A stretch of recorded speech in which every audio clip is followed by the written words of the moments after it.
이런 우리가 부활 신앙을 가진 사람으로 어떻게 살아가야 되는가 이런 중심으로 우리 자신을 돌아보면서 오늘 말씀을 전하고 듣고자 합니다. 예수님 부활 이후 제자들의 삶은 참 두려움에서 담대한 신앙으로 바뀐 것을 우리가 알 수 있습니다. 예수님 부활하신 것을 만나지 못했을 때는 어땠죠? 베드로, 믿음 좋던 수의사인 베드로도 두려워가지고 저도 예수님과 같이 있은 사람이다. 동료다 이래 하니까 그게 두려워서 난 예수님 모른다고 3번이나 부인할 정도로 두려움에 떨던 사람이었어요. 그런데 부활하신 예수님을 만난 사람은 비겁함이나 두려움에서 벗어나 담대한 신앙으로 그렇게 바뀐 것을 예수님 제자들의 삶, 그때 예수님 만난 사람들, 당시의 사람들을 보면 알 수 있습니다. 확실하잖아요. 도마도 도무지 안 믿은 도마도, 의심하는 도마도 어떻게 했죠? 예수님을 전하는 제자로서 그도 도마도 순교했습니다. 베드로도 어땠죠? 순교했습니다. 두려움 없습니다. 죽으면 죽으리라. 우리 요한복음 11장 25절 26절 그 쭉 보면은 그런 말이 있어요. 나는 부활이요 생명이니 나를 믿는 자는 죽어도 살겠고 살아서 믿는 자는 영원히 죽지 아니라. 우리가 이 자리에 저와 여러분이 부활신앙 가족이기 때문에 죽어도 삽니다. 아멘이 되십니까? 아멘. 죽어도 사는 신앙. 언제 죽는 게 문제가 아니고 주님 오라 하실 그날에 우리가 이 세상 끝나고 죽고 천국으로 가게 되니까요. 우리 살았을 때 예수님 오시면 우리는 죽음을 맛보지 않고 휴거된다는 말이 아니겠습니까? 오늘 본문 요한복음 20장 19절을 제가 한번 읽어보겠습니다. 한번 같이 읽어볼까요? 요한복음 20장 19절. 자, 읽어봅시다. 곧 안식 부천날 저녁 때에 제자들이 유대인들을 두려워하여 모인 곳에 문들을 닫았더니 예수께서 오사 가운데서 이르시되 너희에게 평강이 있을지어다. 두려워 떨고 있을 때 예수님 찾아오사 그걸 아시고 평강이 있을 때 평강을 주시니 두려움이 싹 벗어났다는 그런 말씀입니다. 우리 여기서 다시 한번 생각해 볼 수 있는 것은 오늘날에도 이 예수님이 우리 죄를 대신해 죽으시고 말씀하신 대로 사흘 만에 부활하셨다고 이야기를 하고 있는데 이 부활의 소식을 듣고도 몇 가지 유형의 사람들이 있습니다. 어떤 유형이 있을까요? 들어도 도무지 안 믿는 사람이 있어요. 도마는 그래도 예수님 만났어. 예수님 찾아오셔가지고 만져보고 믿게 되었지만 지금 현재는 부활하신 예수님을 전하면 도무지 안 믿는 사람이 있습니다. 그리고 성경에 보니까 더디 믿는 사람, 정말 잘 안 믿어져. 더디 말 자체 그대로 믿기는 믿어. 진짜 오래 걸려서 믿게 되는 사람, 더디 믿는 사람이 있고요. 그리고 아무리 말해도 안 믿는 사람이 있어요. 그리고 또 한 부류는 부활의 주님을 인격적으로 만나고 부활의 주님을 만나고 부활신앙으로 살아가는 사람이 있습니다. 또 한 가지 부류가 있다면 어떨까요? 교회 다니고 또 말씀도 듣고 일하는데 마음으로 믿어 의에 이르고 마음으로 믿어 의에 이른다고 하는데 마음으로 믿지 못하고 지식적인 신앙, 지식적으로만 믿는 사람, 이게 문제입니다. 지식적인 신앙 구원받지 못합니다. 그렇다 그래. 그래. 성경에 보니까 3일 만에 죽은 지 4일 만에 부활하셨다고 하대요. 그 믿음으로 구원받는다. 지식적으로는 거기 다 시험 치면 다 100점 맞고 하는데 마음으로 믿어 의에 이르는데 마음으로 믿어지지 않는 것. 이게 문제인 것이죠. 그러나 예수 그리스도를 우리의 인격적으로 주님을 만나면 마음으로 믿어주고 지적으로도 믿어주고 그렇게 부활신앙으로 살아가게 되는 것입니다.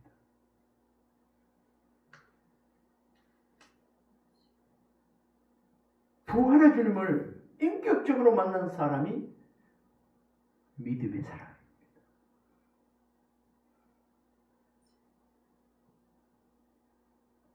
오늘 요한복음 20장 본문에는 안 나와 있습니다만 20장에 그 뒤에 24절부터 29절까지 나와 있는데 이 도마에 대해서 한번 기록되어 있는데 한번 읽어봤으면 좋겠습니다. 우리 성경에 여기 참고성이 없습니다. 요한복음 20장 24절부터 29절 한번 읽어봅시다. 찾아보세요. 저 가진 성경은 신약성경 184페이지입니다. 자, 같이 읽어봅시다. 12 제자 중에 하나로서 디두모라 불리는 도마는 예수께서 오셨을 때 함께 있지 아니한지라. 다른 제자들이 그에게 이르되 우리가 주를 보았노라 하니 도마가 이르되 내가 그의 손에 못자국을 보며 내 손가락을 그 못자국에 넣으며 내 손을 그 옆구리에 넣어보지 않고는 믿지 아니하겠노라 하니라. 여드레를 지나서 제자들이 다시 집안에 있을 때 도마도 함께 있고 문들이 닫혔는데 예수께서 오사 가운데 서서 이르시되 너희에게 평강이 있을지어다 하시고 도마에게 이르시되 내 손가락을 이리 내밀어 내 손을 보고 내 손을 내밀어 내 옆구리에 넣어보라. 그리하여 믿음 없는 자가 되지 말고 믿는 자가 되라. 도마가 대답하여 이르되 나의 주님이시요 나의 하나님이시니라. 예수께서 이르시되 너는 나를 본으로 믿느냐? 보지 못하고 믿는 자들은 복되도다 하시니라. 아멘. 정말 체험적이고 만져보고 오늘날도 그래 신앙생활 주님 만나서 하는 것도 좋습니다. 그러나 말씀 듣고 아멘의 역사가 일어나면 이게 복되다는 것. 여기서 우리가 부활신앙 가진 사람도 어떻게 된다고요? 부활의 신앙을 믿어도 얼마든지 세상에 살고 있기 때문에 두려움 속에 있을 수 있다는 것 우리가 인정합니다. 이런 두려움이 있을 때마다 우리가 부를 수 있는 찬송이 그래요. 나 두려움 없네. 나 두려움 없네. 두려움 없도다. 주 예수님 함께 계시고 옆에 계시니 그렇듯이 예수님이 부활하셨지만 제자들은 여전히 문을 닫고 숨어 있었습니다. 왜 그랬을까요? 왜 문을 닫고 숨어 있었을까요? 두려움 때문이었어요. 유대인들이 자신을 잡아갈까봐 문을 굳게 잠그고 떨고 있었습니다. 우리가 부활신앙 가졌지만 예수님 부활하셨지만 때로는 두려워 떨 때도 있다는 것 아니겠습니까? 지금 현재 이런 말씀을 전하고 드리면서 혹시 큰 두려움 떨림은 아니지만 또 잔잔하게 여러 가지 염려, 근심, 걱정, 두려움이 사실로 순간순간 찾아오고 두려움 없다고 해도 기도하는 가운데 찬송하는 가운데 또 사라졌다가도 또 들어오고 생겨지고 이런 것을 우리가 발견합니다. 부활을 믿으면서도 부활신앙 가졌다 하면서도 세상의 불안, 암 생김 어쩌고 건강의 염려 걱정, 가정의 여러 가지 어려움, 우리 요즘 많이 기도하고 있지만 나라의 그 불안정 이런 것들이 우리의 마음을 소심하게 만들고 두렵게 할 때도 사실 없잖아 있습니다. 그러나 중요한 것은 두려움이 있는 자리에 예수님이 찾아오신다는 것. 예수님이 함께 하시고 두려움을 떨쳐주신다는 것. 우리가 말씀 붙잡고 하나님 앞에 기도하고 나아가면 이 두려움이 사라지고 그 자리에 하나님께서 너에게 평강이 있을지어다. 평강을 주시기 때문에 빛으로 오신 예수님께서 평강으로 우리 마음에 찾아오시면 이 나라에도 찾아오면 가정에 찾아오면 문제가 해결되어지는 것입니다. 문이 꼭 닫혔지만은 예수님은 천사 같은 분은 부활체로 시공간을 초월해서 물리적인 걸 초월해서 그 제자들이 모인 자리에 오셨다는 것, 우리가 말씀을 읽었습니다. 예수님은 우리의 지적인, 우리의 모든 세상의 능력 위에 있는 분입니다. 능력이 크신 분입니다. 이런 예수님을 부활의 주님으로 우리가 믿고 있다는 사실 꼭 명심하고 두려움을 떨치는 은혜가 우리에게 있기를 바랍니다. 아멘. 또 예수님이 찾아오셔서 부활의 주님은 뭐를 주셨다고 오늘 말씀 읽었지만 평강을 주셨습니다. 너에게 평강이 있을지어다. 평안을 너에게 주노라. 세상이 알 수 없는, 줄 수 없는 평안을 너에게 주노라. 우리에게 준다고 그렇게 말씀하셨습니다. 예수님이 부활하셔서 제자들에게 첫 번째 하신 말씀이 뭔가요? 너희에게 평강이 있을지어다 였습니다. 세상의 금은보화로 어떤 돈에 값을 지불하고도 얻을 수 없는 그것이 평강이에요. 평안이에요. 평안이에요. 부활하셔서 우리에게 준 가장 귀한 선물, 그것이 뭔가요? 부활의 주님이 주신 첫 선물은 평강입니다. 이 시간 이 자리에 있는 저와 여러분에게 하나님께서 주신 첫 선물이 뭘까요? 따라해봅시다. 평강입니다. 평강입니다. 한 번 더 뭐라고요? 평강입니다. 평강. 평강입니다. 세상이 주는 평안은 어떨까요? 세상이 주는 편안, 평강도 때로는 이렇게 하나님 주시는 것과 다르지만 그래 할 수도 있습니다. 이 평안은 기분 좋고 이럴 때는 평안은 어떨 생일까요? 정말 자기 기준에 맞게 그 기준이 조건이 좋아야 이 평안이 계속 유지될 수 있습니다. 순간적으로 뭐 좋은 일이 생기니까 아이고 기쁘고 평강이 있을 수 있어요. 그러나 그거는 순간적으로 단절되고 맙니다. 계속 조건이 좋은 쪽으로 계속 유지될 수 없잖아요. 천석군 천가지고 만석군 만가지 금은보화로 이런 평강이 유지되는 건 아닙니다. 그러나 우리 주님이 주시는 평강은 한 환경과 상관없이 주어지는 줄 믿으시기 바랍니다. 내가 병이 들어 있어도 어려운 환경에 처해 있어도 또 미래가 불안정해도 조금 이런 거 생기고 이러면 기도하라고 한 사인이지 하나님 주신 내가 좀 몸이 아파도 어떤 가운데서 하나님이 주시는 평안은 그대로 우리가 누릴 수 있는 평안인 것입니다. 사도 바울이 불렀던 사도 바울이 고백했던 그 내용 중에 이런 것이 많습니다. 내가 이제 죽어도 주위에 죽고 내가 이제 살아도 주위에 죽네. 살아 죽으면 주님의 것이고 이런 고백도 있지만 매를 맞고 옥에 갇히고 해도 바울과 실라가 옥에 가서 찬송 부르고 다 하나님 주신 평강 가운데 부른 찬송 아니겠습니까?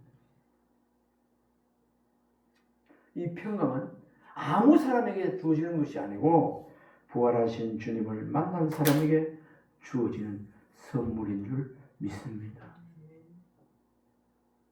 부활하신 주님을 인격적으로 만난 사람이 이 하나님이 주시는 평강의 선물을 받아 누릴 수 있다는 그런 말입니다. 이 부활신앙은요, 예수 그리스도를 부활하신 주님을 인격적으로 만나 거듭난 사람은요, 삶의 변화가 찾아옵니다. 부활신앙을 가졌고 옛날에 부활신앙을 가지지 못할 때와 가질 때와 그 차이는 엄청납니다.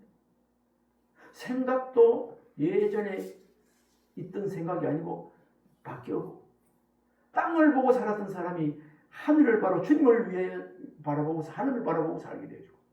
내 가치관이 완전히 변화되게 되어 있습니다. 가치관 변화된 그 모습이 좀 전에 소개했지만 내가 이 사도 바울의 고백까지 내가 이제 죽어도 주를 위해 죽고 살아도 주를 위해 살아 죽을 이런 고백이 나올 수 있습니다. 고통이 있어도 어려움이 있어도 하나님 기뻐하시면 그 길로 가는 겁니다. 좁은 길, 진리의 길, 주님 가신 그의 길, 힘이 들고 어려워도 찬송하며 이것이 특별한 사람에게만 있는 것이 아니고 우리에게도 그런 가치관으로 세워준 줄 믿습니다. 크고 작고의 정도는 차이겠지만 그 중심의 마음은 부활하신 주님을 만난 사람에는 다 있습니다. 그래서 생활에 변화가 있어요. 기도하는 사람이 기도하게 돼 있고요. 찬송하는 사람이 찬송하게 돼 있고요. 주일도 잘 지키지 않는 사람들이 어떻게 될까요? 부활하신 주님을 만나면 교회 오지 않아도 교회 오고 싶어요. 왜? 성령께서 그를 인도하시기 때문에. 말씀도 보고 싶어요. 인기 없이 주님을 뜨겁게 만난 사람은요, 말씀 읽지 마라 해도 말씀을 읽게 되어 있어요. 저도 모태 신앙이었지만 35살에 부활의 주님을 뜨겁게 만나고 학교에 있을 때 수업 시간에 하루 수업 몇 시간 들지 않습니까? 그럼 쉬는 시간이 10분이 주어지면 화장실 갔다 하지 않으면 앉아서 성경줄에다가 줄을 쳐가면서 성경을 읽는 그런 시기가 있었다는 기억합니다. 누가 읽으라고 했어요? 아닙니다. 누가 새벽기도 나오라 했습니까? 아닙니다. 그냥 일어나면 가고 싶고 가요. 산기도 누가 가라고 했으면 그저 가까우면 좋으니까 가게 되는 거예요. 이렇게 우리의 삶이 180도로 변화된 삶을 살게 된다는 말씀이에요. 그래서 부활신앙은 우리의 삶을 변화시킵니다. 우리 한번 따라해 봅시다. 부활신앙은 삶을 변화시키는 능력이 있습니다. 변화시키는 능력이 있습니다. 아멘. 두려워 떨던 제자들은 부활의 주님을 만난 이후에 완전히 달라졌습니다. 숨어 지내던 사람들이 담대히 복음을 전했고요. 두려움이 뭘로 변했을까요? 사명으로 변했습니다. 전도하기 시작했습니다. 절망이 있던 사람이 소망으로, 사명으로 바뀌었습니다. 특히 베드로는 예수님을 3번씩이나 부인했던 사람이었지만 부활하신 주님을 만난 후 수천 명 앞에서 이 예수 그리스도의 복음을 전하는 사람이 되었습니다. 베드로가 한 번 외칠 때 3,000명, 베드로도 5,000명 주께로 나왔다고 그렇게 사복음서에 기록하고 있습니다. 이 부활은 그냥 단어 부활 정도가 아니고 주님이 부활한 이 사건 속에서 이 부활의 능력은 받은 사람, 부활의 소망을 가진 사람은 어떨까요? 이 부활은요, 사람을 완전히 180도로 하나님의 사람으로, 새로운 사람으로 바꾸는 능력이 있었다는 것을 우리가 알 수 있습니다. 이 부활의 신앙은 지식적으로 예수님이 살아갔을 때 지식적인 신앙이 아니라 삶의 변화로 나타나는 것이죠. 여러분 이 시간 주일날 여기 아침에 나와서 예배 들어가지만 부활의 주님 아니면 여기 나와서 시간 허비하고 이렇게 나올 리가 없습니다. 큰 변화니 작은 변화니 모르지만 세상은 안 알려주지만 이것이 주님 영된 교회 주일을 기억하고 나와서 예배 드리는 이 자체가 부활 신앙을 부활할 주님을 만난 사람들의 큰 변화인 줄 믿으시기 바랍니다. 부활을 신앙은 뭘 변화시켜요? 우리 삶을 변화시킵니다. 우리가 부활 신앙 가진 사람으로서 우리가 어떻게 살아야 될까요? 부활 신앙 가진 사람, 세상의 그 어떤 어려움이야 두려움보다 믿음으로 살아야 해요. 어떻게 살아야 된다고요? 믿음으로 살아요. 믿음으로. 누구를 믿는 믿음? 예수님을. 우리 하나님을 믿는 믿음으로 살아요. 믿음으로 사는 자는 하늘 위로 받겠네. 무슨 일을 만나든지 만사 형통하기를 원하면 어떻게 살아야 될까요?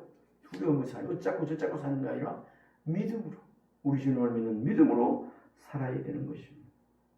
우리는 문을 닫고 사는 인생이 아니라 문을 열고 살아가는 사람이 되어야 된다는 말입니다. 부활신앙을 가진 사람, 또 그 축복에 뭐 있을까요? 평강을 누리며 살아야 합니다. 세상이 아무리 흔들려도 내 마음이 흔들지 않는 삶, 우리의 마음이 흔들리지 않는 삶 살아야 된다는 말입니다. 왜 그럴까요? 우리와 함께하는 부활하신 주님이 함께 하시기 때문에 그렇습니다. 이 시간 저와 여러분, 지금까지도 평강을 누리고 살지만 더 은혜 가운데 하나님의 평강을 누리고 사는 은혜가 있기를 주님으로 축원합니다. 그리고 부활신앙 가진 사람 그 삶은 어떠해야 되는가? 이거 한번 따라 했으면 좋겠습니다. 사명을 붙들고 살아야 합니다. 사명 붙들고 살면 천국 가는 그날까지 우리 주님 주신 사명 붙들고 살아야 됩니다. 붙들고 살아야 됩니다. 부활신앙은 단순히 기쁨과 평강만 아니라 사명으로 이어지기 때문입니다. 가정에서 사회에서 믿음의 본이 되고 주님의 몸된 교회에 또 섬기고 충성하게 되고 이웃에게 복음을 전하는 삶이 부활신앙의 삶이라는 것. 우리 다시 한번 명심했으면 좋겠습니다. 우리 말씀을 정리해야 합니다. 부활의 주님을 인격적으로 만나면 두려움에 묶인 삶에서 벗어나게 된다는 것. 아멘이십니까? 도마는 의심하던 도마는 확신 없는 신앙이었는데 확신 있는 사람으로 예수님 만져보고 바뀌었습니다. 예수님을 만난 후 나의 주님, 나의 하나님이라고 고백하는 그런 사람이 되었습니다. 예수님 부활 의심했으나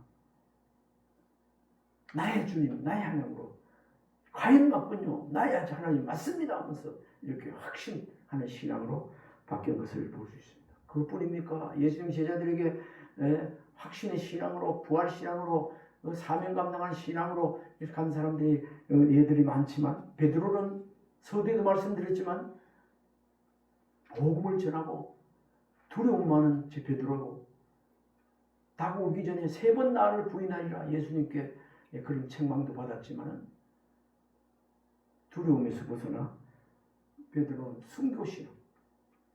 베드로는 예수님은 십자가를 바로 지셨지만 나는 거꾸로 십자가를 져야 되겠다. 그 정도로 순교했어요. 야고보도 마찬가지예요. 야고보도 칼에 죽임을 당해서 순교했어요. 요한은 어떻습니까? 핍박 속에서도 복음을 전했던 것입니다.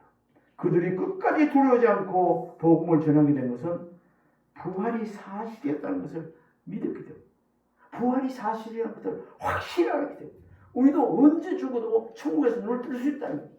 오늘 내가 죽으면 천국에 입성한다는 사실을 확실히 믿었습니다. 죽음이 그의 가는 길을 막지 못했습니다. 스데반 집사 어쨌죠?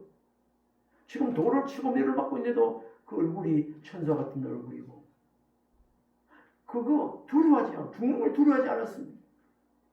죽어가면서도 저들을 용서해달라고.